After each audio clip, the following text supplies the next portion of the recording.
وحده والصلاة والسلام على من لا نبي بعده أما بعد فأعوذ بالله من الشيطان الرجيم بسم الله الرحمن الرحيم لقد كان لكم في رسول الله أسوة حسنة لمن كان يرجو الله واليوم الآخر وذكر الله كثيرا صدق الله العظيم.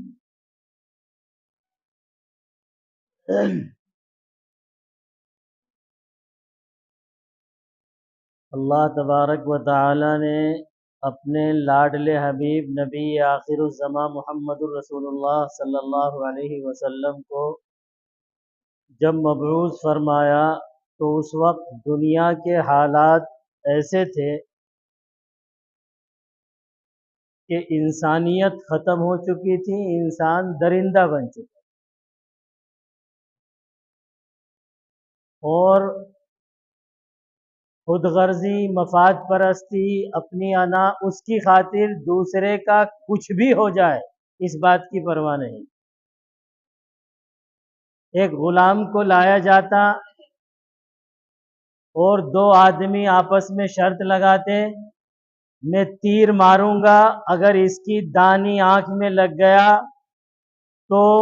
تجھے شراب کی پارٹی دینی ہوگی، اور اگر نہیں لگ پایا تو میں شراب کی پارٹی دوں گا۔ ایک غلام جو ہے وہ کوئی میت نہیں ہے، وہ کوئی درخت نہیں ہے، وہ کوئی کاغذ کا بورڈ، گتے کا بورڈ نہیں ہے، وہ ایک جیتا جاگتا انسان ہے، وہ ایک جیتا جاگتا انسان ہے۔ تیر چاہے آنکھ میں لگے، آنکھ کے باہر لگے، پیشانی پہ لگے، دوسری آنکھ میں لگے، اسے بہرحال تڑپنا ہے، لیکن انہیں اس کے تڑپنے کی کوئی پرواہ نہیں تھی، ان کے دل پر اس کے تڑپنے کا کوئی اثر نہیں تھا، ان کی بہرحال شراب کی پارٹی چلنی تھی، یا اس کی طرف سے یا اس کی طرف سے۔ تو انسان بالکل درندہ بن چکا تھا، یہاں تک کہ اپنی خود کی نسل، اپنی بیٹی کو اگر اللہ تبارک و تعالی بیٹی عطا فرما دیتا تو اس کو یہ گوارا نہیں تھا کہ یہ بیٹی اس کے گھر میں پلے بڑھے، اسے لے جا کر کے گڑھا کھود کر کے زندہ اس کے اندر ڈال کر کے وہ چلاتی رہے، تڑپتی رہے، روتی رہے، چلاتی رہے۔ لیکن یہ باپ اتنا بے درد بن چکا تھا کہ اپنی خود کی اولاد کی چیخیں اسے متاثر نہیں کرتی تھی، اور اس کے اوپر مٹی ڈال کر کے خوشی کے ساتھ گھر چلا آتا۔ جب انسانیت اتنی گر چکی تھی، جب انسانیت کا یہ حال ہو چکا تھا، اس وقت اللہ کے نبی صلی اللہ تعالی علیہ وآلہ وسلم کو مبعوث فرمایا اللہ تبارک و تعالی، اور اللہ کے رسول صلی اللہ تعالی علیہ وآلہ وسلم نے دنیا میں آ کر، اللہ کے رسول صلی اللہ تعالی علیہ وآلہ وسلم نے اللہ کا پیغام پہنچایا لوگوں کو، اپنی سیرت سے، اپنے کردار سے، اپنے اخلاق سے، اپنے اعمال سے اللہ کے احکام کی تشریح کی، اور اللہ تبارک و تعالی کے حکموں کو عام کیا، اور اللہ کے رسول صلی اللہ تعالی علیہ وآلہ وسلم نے اپنی زندگی کا نمونہ دکھلا کر کے کہ انسانیت اصل میں یہ ہے۔ جگہ اے بھائی صاحب، سونا ہے تو ایک کونے میں جا کے بیٹھو، یہاں میرے سامنے بیٹھ کے مت سو، آنکھ میچ کے مراقبے میں جا کے بھی مت سنو، آنکھ کھول کے سنو۔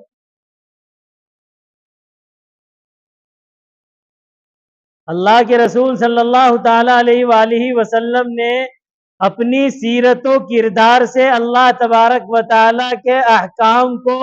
لوگوں کے سامنے پیش کر کے یہ بتلا دیا کہ اصل انسانیت یہ ہے،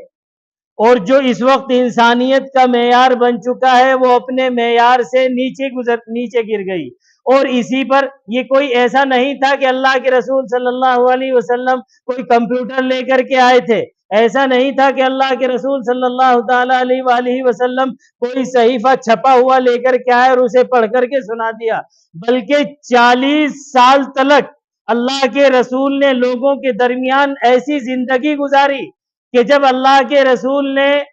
کوہ صفا پر چڑھ کر کے آواز دی، اللہ کے رسول کو حکم ہوا کہ اب اعلانیہ تبلیغ کرو، تو اللہ کے رسول نے کھڑے ہو کر کے کوہ صفا پر مکے والوں کو بلایا اور آواز دی کہ یہاں آؤ، اور آواز دے کر کے جب سب لوگ جمع ہو گئے تو اس وقت ان سے پوچھا مجھے کیسا پاتے ہو اخلاق و کردار کے اعتبار سے، مجھے سچا پاتے ہو یا جھوٹا پاتے ہو؟ تو سارے مکے والوں نے ایک زبان ہو کر کے کہا تھا آپ سے سچا معاشرے میں کوئی نہیں، آپ سے اچھے اخلاق والا معاشرے میں کوئی نہیں، آپ سے امانت دار معاشرے میں کوئی نہیں، کردار میں آپ سے اچھا کوئی نہیں، آپ جو کہیں گے وہ سچ کہیں گے۔ اس کے بعد کیا ہوا وہ تاریخ شاہد ہے اور سیرت کی کتابوں میں بھرا پڑا ہے۔ جن کے حق میں ہدایت تھی انہوں نے اللہ کے نبی کو تدریجاً بات مان لیا، سب نے اسی وقت نہیں مانا، لیکن کچھ لوگ دشمن ہو گئے اور ایسے دشمن ہو گئے کہ آپ کی جان کے در پہ ہو گئے۔ بہرحال مجھے سیرت کے اس پہلو کی طرف نہیں جانا، میرے عرض کرنے کا مقصد یہ ہے کہ اللہ کے رسول نے 40 سالہ ایسی زندگی گزاری کہ اپنا اور پرایا ہر ایک نے کہا کہ انسانیت اصل میں اس چیز کا نام، اور اس کے بعد اپنی سیرت و کردار کو ایسا پیش کرنے کے بعد 23 سال اللہ کے رسول صلی اللہ تعالی علیہ وآلہ وسلم نے اس حضرت انسان کے اوپر محنت کی۔ 13 سال مکہ مکرمہ میں، 10 سال مدینہ منورہ میں، اور اس 13 سال کی مدت میں حضور علیہ السلام نے اپنے اخلاق و کردار سے لوگوں کو ایسا متاثر کیا، اور جنہوں نے آپ کی بات کو مان لیا ان کی ایسی کایا پلٹی کہ یا تو اتنے خود غرض اور اتنے مفاد پرست تھے کہ ایک جنگ کہلاتی ہے، عربوں کے اندر ایک بہت مشہور جنگ ہے، جنگ بسوس اس کا نام ہے، حرب بسوس کے نام سے عربی کی کتابوں میں اس کا نام۔ 40 سال تلک یہ جنگ چلتی رہی ہے۔ کتنے سال تلک؟ 40 سال تلک یہ جنگ چلی ہے۔ جنگ کس بات پہ ہوئی تھی؟ کسی کی مرغی کا بچہ دوسرے کے کھیت میں گھس گیا اور اس نے جو ابھی نئے نئے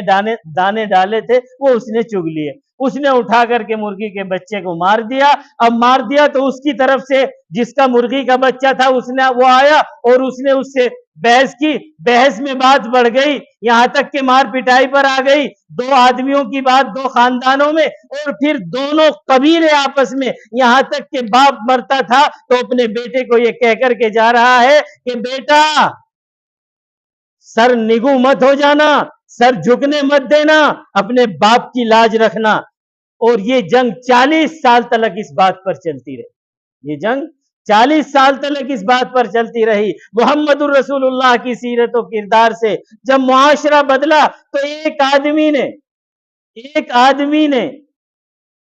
جناب رسول اللہ صلی اللہ علیہ وسلم کی شان میں ایک یہودی نے گستاخی کر دی۔ علی مرتضی رضی اللہ تعالیٰ عنہ، حضرت علی کرم اللہ وجہ بہادر تھے، اللہ تبارک و تعالیٰ نے طاقت دی تھی، شیر خدا لقب ہے، گرایا اس کو، سینے پر چڑھ کر کے بیٹھ گئے۔ واقعہ آپ سبھی حضرات نے بار بار سن رکھا ہوگا، مجھے صرف یاد دہانی کرانا مقصود ہے۔ اس یہودی نے جب کچھ نہیں بن پڑا اور دیکھا کہ یہ تو ہر طریقے سے میرے اوپر مسلط ہو چکے ہیں، اب یہ جو چاہے کر سکتے ہیں اور میں ان کا کچھ نہیں بگاڑ سکتا، کم سے کم اتنا تو کر سکتا ہوں، منہ پہ تھوک دیا حضرت علی کرم اللہ وجہ کہ معاذ اللہ۔ اب کیا ہونا چاہیے تھا؟ اگر ذرا سی بھی وہ انانیت باقی رہتی اس معاشرے کی جو معاشرہ زمانہ جاہلیت کا تھا تو پھر اس کا گلا دبا دیتے، وہیں چھوڑ کر کے کھڑے ہو گئے۔ کسی نے کہا کہ یہ کیا بات ہوئی حضرت، یہ کیا بات ہوئی؟ اب تو آپ کو اس کے اوپر پورا تسلط حاصل تھا، پورا قبضہ حاصل تھا، اور اگر آپ چاہتے تو اس کو کسی بھی طریقے پر اب ختم کر سکتے تھے، پچھاڑ سکتے تھے۔ اس نے تو اور آپ کو غضب دلوا دیا تھا، غصہ دلوا، اب چھوڑنے کا کیا مطلب؟ کہا کہ پہلے ناموس رسالت کے لیے تھا، پہلے جو کچھ تھا اللہ کے رسول صلی اللہ تعالی علیہ وآلہ وسلم کی ناموس اور آپ کی عزت کی حفاظت کے لیے تھا، اور اب یہ جو اس نے میرے منہ پر تھوکا تو مجھے غصہ آ گیا، اب اگر میں کچھ کرتا تو یہ اپنی ذات کے لیے۔ معاشرے کے اندر یہ جو تبدیلی پیدا ہوئی، وہ جو ایک کی آنکھ میں تیر مار کر کے شراب پی رہے تھے اور شراب کی پارٹیاں چل رہی تھی، ان کے حالات کی تبدیلی آئی۔ ایک شخص بھوکا حضور علیہ السلام کی خدمت کے اندر حاضر ہوا اور اس نے کہا یا رسول اللہ بھوکا ہوں، صاحب امہات المومنین کے گھر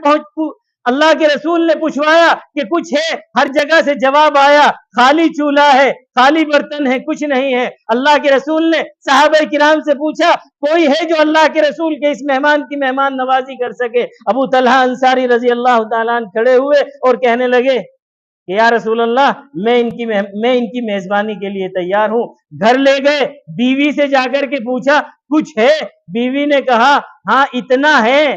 کہ ایک آدمی کا پیٹ بھر سکے، اور ابھی بچوں نے بھی کچھ نہیں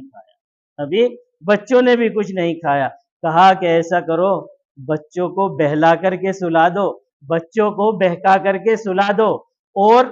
کھانا نکال کر کے جب بیٹھیں گے تو ایسا کرنا تم چراغ کو صحیح کرنے کے بہانے سے اٹھنا اور چراغ کو بجھا دینا، اور مہمان کی ساتھ بیٹھ کر کے ہم ہاتھ ہلاتے رہیں گے اور وہ کھاتا رہے گا۔ اگر ہم بھی ساتھ ملیں گے تو اس کا پیٹ نہیں بھر پائے گا، وہ بھوکا رہ جائے گا۔ یہ محمد الرسول اللہ کا مہمان بھوکا رہنا نہیں چاہیے۔ تم بھی بھوکی سو جانا، میں بھی بھوکا سو جاؤں گا، بچوں کو بھی بہلا کر کے بھوکا سلا دیں گے۔ اللہ کو اتنی ادا پسند آئی وَيُؤْثِرُونَ عَلَىٰ أَنفُسِهِمْ وَلَوْ كَانَ بِهِمْ خَصَاصَةٌ کہ یہ لوگ اپنے آپ پر دوسروں کو ترجیح دیتے ہیں۔ یہ اللہ تبارک و تعالیٰ نے ان کے اخلاق کی جھلک پیش کی، اگرچہ خود فاقوں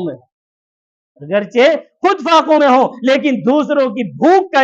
جنہیں دوسرے کی آنکھ میں تیر لگنے کا احساس باقی نہیں تھا، آج انہیں دوسرے کی بھوک کا اس قدر احساس کہ وہ بھوکا نہ رہ جائے۔ یہ کایا کیوں پلٹی؟ یہ رسول اللہ صلی اللہ تعالی علیہ وآلہ وسلم کی سیرت و کردار کو انہوں نے اپنایا، یہ رسول اللہ صلی اللہ تعالی علیہ وآلہ وسلم کی تعلیمات کو انہوں نے، تاریخ کے سیرت کے واقعات بھرے پڑے ہیں۔ حضرات صحابہ کرام رضوان اللہ تعالی علیہم اجمعین کے حضور علیہ الصلوۃ والسلام کے امتثال حکم کے اندر کس طریقے پر طاعت کا جذبہ تھا۔ اللہ کے رسول خطبہ دے رہے ہیں، باہر سے حضرت عبداللہ ابن مسعود رضی اللہ تعالیٰ عنہ آ رہے ہیں۔ عبداللہ ابن مسعود رضی اللہ تعالیٰ عنہ نے ابھی مسجد کے باہر ہیں، مسجد کے اندر کچھ لوگ کنارے پر کھڑے ہوئے تھے، حضور علیہ الصلوۃ والسلام نے ان سے کہا بیٹھ جاؤ۔ جب یہ بیٹھ جاؤ کہا تو عبداللہ ابن مسعود مسجد سے باہر ہیں، وہیں بیٹھ گئے، اندر نہیں آئے۔ اللہ کے رسول نے خطبے کے بعد پھر پوچھا کہ عبداللہ ابن مسعود رضی اللہ تعالیٰ عنہ کو مخاطب کر کے عبداللہ ہم نے تو اندر والوں کو کہا تھا تم باہر کیوں بیٹھ گئے؟ یا رسول اللہ عبداللہ ابن مسعود کی یہ مجال نہیں تھی کہ آپ کی زبان سے نکل جائے بیٹھ جاؤ پھر قدم اٹھا دیا جائے۔ یہ تھا اللہ کے رسول صلی اللہ تعالی علیہ وآلہ وسلم کی اطاعت کا جذبہ، اپنے ہاتھوں سے لڑکیوں کو زندہ درگور کرنے والے۔ اب جب کایا پلٹی تو یہی عبداللہ ابن مسعود رضی اللہ تعالیٰ عنہ، بیٹی بھاگ کر کے آ رہی ہے چھوٹی سی، گود میں اٹھایا اور اٹھا کر کے کہہ رہے ہیں مرحبا، خوش آمدید اے مجھے جنت میں پہنچانے والی بیٹی۔ یہ کایا پلٹی جناب رسول اللہ صلی اللہ تعالی علیہ وآلہ وسلم کی سیرت و کردار کے اپنانے سے۔ یہ سیرت و کردار آج بھی موجود ہے، ایسا نہیں ہے کہ آج نہیں ہے۔ کسی بھی مقتدا کی سیرت اور اس کے حالات زندگی جتنا جناب رسول اللہ صلی اللہ تعالی علیہ وآلہ وسلم کے صحیح شکل میں موجود ہے، ہمارے محدثین نے ایک ایک چیز کو چھان پھٹک کر کے، بہت زور سے بول رہا ہوں میں، پھر کیا سونے کا کیا، اتنی زور سے تو ویسے بھی نیند نہیں آتی۔ اگر برابر میں کوئی ذرا سا موبائل چلاتے تو اسے کہتے ہیں بند کرو بھائی مجھے نیند نہیں آ رہی، میں اتنا چلا رہا ہوں آپ پھر بھی میرے سامنے بیٹھ کر کے سو رہا ہے۔ کہاں تھا بھائی؟ اب یہ دیکھو نیچے چکا لے گا نظر۔ کسی بھی مقتدا کی، مقتدا سمجھتے ہیں نا، جو بھی مذہبوں کے پیشوا ہیں، فلاں مذہب کے فلاں، فلاں مذہب کے فلاں، فلاں مذہب کے فلاں، کسی نہ کسی کو پیشوا مقتدا مانتے ہیں نا ہر مذہب والے، ہے نا۔ کسی بھی مقتدا کے حالات زندگی اس طرح محفوظ دنیا میں نہیں ہے جس طرح محمد الرسول اللہ صلی اللہ تعالی علیہ وآلہ وسلم کے حالات محفوظ ہیں۔ حضرات محدثین نے ایک ایک چیز کو چھان پھٹک کر کے آپ کی زندگی، آپ کے بال ایسے تھے، آپ کا چلنا ایسا تھا، آپ کا پھرنا ایسا، یعنی آپ کی ذاتی ذات سے متعلق جو حالات ہیں ان کو بھی پورا محفوظ کر دیا ہے، اور جو آپ کے اخلاق و کردار کے حالات ہیں ان کو بھی پورا کر دیا ہے۔ اور اس سے زیادہ کیا